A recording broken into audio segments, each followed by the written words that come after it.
আসসালামু আলাইকুম রাহমাতুল্লাহ। প্রিয় দর্শক, কেমন আছেন সবাই? আশা করি ভালো আছেন। আলহামদুলিল্লাহ, আমিও ভালো আছি। দর্শক, ভিডিওতে যে গাড়িটি দেখতে পাচ্ছেন এটি আইচার 1114 গাড়ি ছিল। গাড়িটি বগুড়া শেরপুরের এক মাহাজনের গাড়ি ছিল।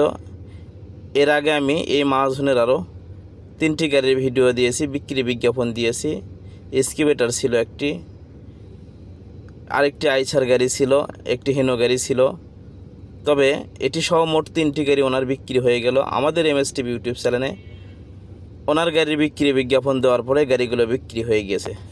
তাই দর্শক, ওনার মতো আপনিও কিন্তু আপনার যে কোনো পুরাতন কিস্তির গাড়ির বিক্রি বিজ্ঞাপন দিতে চাইলে আমাদের এমএসটিভি ইউটিউব চ্যানেলের অফিসিয়াল নাম্বারে যোগাযোগ করতে পারেন এবং আপনার যে কোনো পুরাতন কিস্তির গাড়ির বিক্রি বিজ্ঞাপন দিতে পারেন।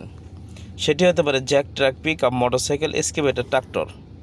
যে কোনো গাড়ির বিক্রি বিজ্ঞাপন দিয়ে আপনারা সরাসরি মাহাজন হয়ে বিক্রি করতে পারবেন। তাই দর্শক, আমাদের এমএসটিভি ইউটিউব চ্যানেলে আপনার যে কোনো পুরাতন কিস্তির গাড়ির বিক্রি বিজ্ঞাপন দিতে চাইলে আমাদের এমএসটিভির অফিসিয়াল নাম্বারে যোগাযোগ করতে পারেন এবং আপনার যে কোনো পুরাতন কিস্তির গাড়ির বিক্রি বিজ্ঞাপন দিতে পারেন। আলহামদুলিল্লাহ, আরেকটি বিষয় দর্শক, সেটি না বললে না।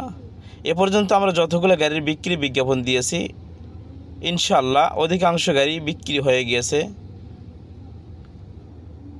আমাদের ইউটিউব চ্যানেলে গাড়ির বিক্রি বিজ্ঞাপন দিলে আলহামদুলিল্লাহ আমরা সর্বদা সততার সহিত কাজ করার চেষ্টা করি, যেটা মানুষ অবশ্যই বিশ্বাসিত একটি মাধ্যম হিসেবে এমএসটিভি ইউটিউব চ্যানেল কাজ করে। মানুষের বিশ্বাস নেই কাজ করে। এখানে আমাদের অন্য কোনো মাধ্যম বা মিডিয়া, অন্য কোনো ধোঁকা বা এরকম কোনো কিছু আমাদের এমএসটিভি ইউটিউব চ্যানেলে ইনশাল্লাহ পাবেন না। তবে দর্শক, আলহামদুলিল্লাহ আরেকটি বিষয়, সেটি হচ্ছে আপনি যে কোনো গাড়ি ক্রয় করেন না কে, টাকা পয়সার লেনদেনের ক্ষেত্রে আমাদের এমএসটিভি কর্তৃপক্ষ কখনোই দায়ী থাকবে না। আপনারা সেটা সরাসরি আপনারা নিজেরাই সেটা সমঝোতার মাধ্যমে করবেন। টাকা পয়সা লেনদেনের ক্ষেত্রে আমাদের এমএসটিভি ইউটিউব চ্যানেল কখনোই দায়ী নয়। তাই দর্শক, আমাদের এমএসটিভি ইউটিউব চ্যানেল ভালো লাগলে অবশ্যই সাবস্ক্রাইব করবেন, একটি লাইক, কমেন্ট, শেয়ার করবেন, ফেসবুক পেজটা ফলো করবেন। আসসালামু আলাইকুম রাহমাতুল্লাহ।